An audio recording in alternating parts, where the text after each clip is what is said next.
Es decir, tú puedes ver una propiedad que está ubicada en un sitio súper bonito, como te digo, la puedes estar viendo, que tiene una fachada increíble, sus elementos comunes son increíbles, tiene piscina, todo perfecto, ¿bien?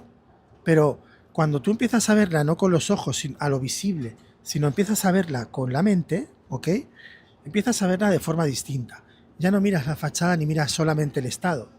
El estado es importante para saber el tipo de inversión que vas a hacer y que realmente se ajuste en el balance final de compra en un proceso en el que dentro de esa estructura se pueda alquilar y puedas tener una utilidad neta. Es decir, cuando yo voy a ver la propiedad, que incluso muchas veces, ya os digo, podéis hacer estos cálculos de rentabilidad sin ni tan siquiera ir a ver la propiedad.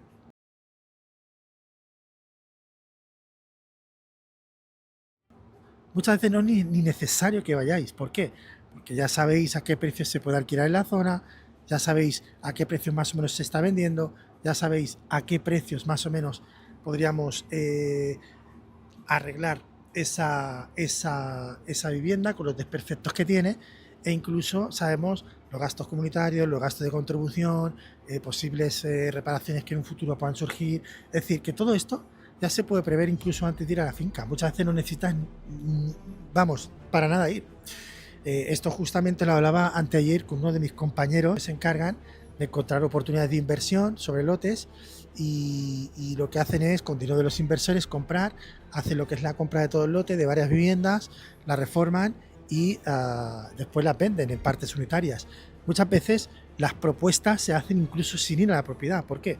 Porque sabemos los metros que hay, sabemos los metros de reparación que hay en función del precio metro cuadrado de la reforma, sabemos exactamente a qué precio se pueden alquilar, sabemos qué tipo de compradora hay en la zona, qué tipo de estructura, qué reparación requiere. O sea, al final lo podemos saber prácticamente todo antes de ir. Son bases que desde ya antes lo puedes saber. Pues esto es lo que cometen este error muchos de los compradores principiantes que compran una propiedad y compran su vivienda habitual, pero se olvidan de estos aspectos, se olvidan del aspecto de la salida, se olvidan de, vale, ¿qué pasaría si yo, por ejemplo, de aquí 5 u 8 años no puedo pagar la casa? La podría alquilar y con el alquiler me cubriría los gastos de la hipoteca más todos los gastos para que mi riesgo sea cero. Esto muchas veces no lo miran. Se meten con todo, con todos tus ahorros, pierden toda su capacidad de poder tener algún tipo de incluso respuestas, si vienen mal dadas, porque van con todo, lo entregan todo y se olvidan de que en la vida pues muchas veces pueden pasar cosas que escapan de tus manos y que en algún momento te puedan hacer falta. Pues bien, a muchas de estas personas que me han llegado y me llegan aún, muchas veces, lo que les comento es esto. Digo, mira, tú lo que necesitas es entender el concepto de cómo realmente se utiliza la deuda y cómo realmente se estructura un balance de gastos en una propiedad para saber si realmente te sale a cuenta o no comprar esa propiedad. Por tanto, de forma resumida te diré que básicamente lo que me centro cuando les explico este punto tan importante es en centrarse en el flujo de caja neto que genera esa propiedad. Esto es lo más importante, es uno de los puntos más importantes, incluso más que el punto de ganancias de capital. Y me explico. Una propiedad puede tener dos tipos de fuentes. La primera fuente es por la propia revalorización que tiene, es decir, tú compras, imaginemos, a 100.000 y la propiedad en 5 años puede costar 120.000.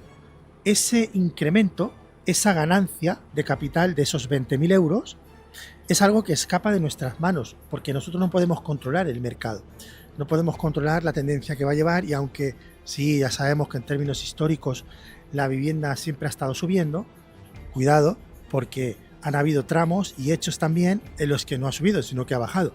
Mucha gente, por ejemplo, cuando compró alrededor del año 2005-2006, cuando tuvimos el pico de precios en España, vimos como después, hacia el año 2010-2009, la diferencia de precios era abismal. Es decir, en algunas zonas se había corregido del orden de un 40%.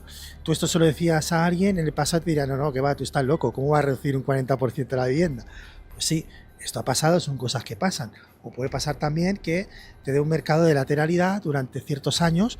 Si tú entras con la especulación de comprar para que suba y vender, si entras en un momento de lateralidad que no controlas, pues evidentemente te puede suceder exactamente lo mismo.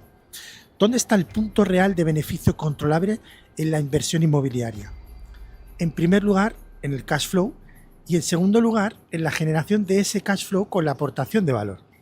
Y me explico. Si tú tienes una propiedad a la cual puedes reformar y le puedes incrementar el valor. Por un lado, estás ganando esa posible ganancia de capital ya porque ya has generado ese valor. Y lo recomendable no sería hacerlo para vender la propiedad directamente, si tú lo que quieres es crear un flujo de caja. Un flujo de caja lo creas a través de los alquileres.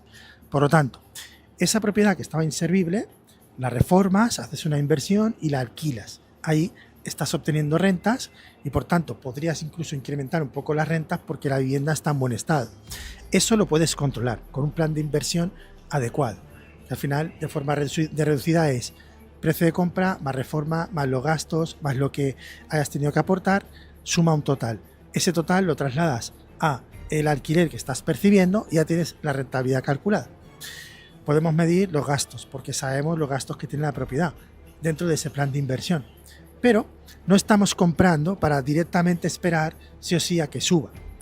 Si tú compras ahora y tienes la propiedad alquilada y te está dando un flujo de caja positivo, pues tú evidentemente tienes una buena inversión, a pesar de que puedas tener deuda, porque te puede estar cubriendo la hipoteca y te puede estar quedando una rentabilidad neta. Si además en esos 10 años, en ese ciclo de mercado, hay un mercado alcista, pues tenemos una doble ganancia, ya no solo las ganancias que serían por ingresos pasivos, sino también por las ganancias de la revalorización del inmueble. Ahí, si ya tienes un poco más de conocimiento, podrías jugar con los ciclos de mercado. Si tú en un momento de mercado de 10 años, por ejemplo, tienes la vivienda alquilada, te ha estado alquilada bien y te ha estado dando buena rentabilidad y durante esos 10 años sube mucho la vivienda, a lo mejor en cierta medida, por una cuestión de estrategia, te interesa más venderla y posteriormente hacer caja para poder comprar otra propiedad. Pero normalmente cuando se hace este tipo de inversiones, cuando quieres ver si una inversión es rentable, cuando vamos a buscar para poder alquilar después, nos tenemos que centrar en el flujo de caja. Eso es lo más importante. Si tú compras para alquilar y no hay flujo de caja positivo, es una mala inversión. Ya puedes verlo donde quieras. La inversión que quieras, en el lugar que quieras, en la calle que quieras. De hecho, y no me quiero extender mucho en esto, en las grandes ciudades tú estás comprando a precios más altos y a pesar de que hay mucha demanda, las rentabilidades son menores que lo que sucede, por ejemplo, cuando compras en zonas de la periferia. Esto pasa mucho en Barcelona, pasa mucho en Madrid, pasa mucho en Valencia, pasa mucho en Málaga, alrededor de grandes ciudades. Normalmente es cuando sueles comprar un poco más barato, hay una buena demanda de alquiler y por tanto los inmuebles son más rentables.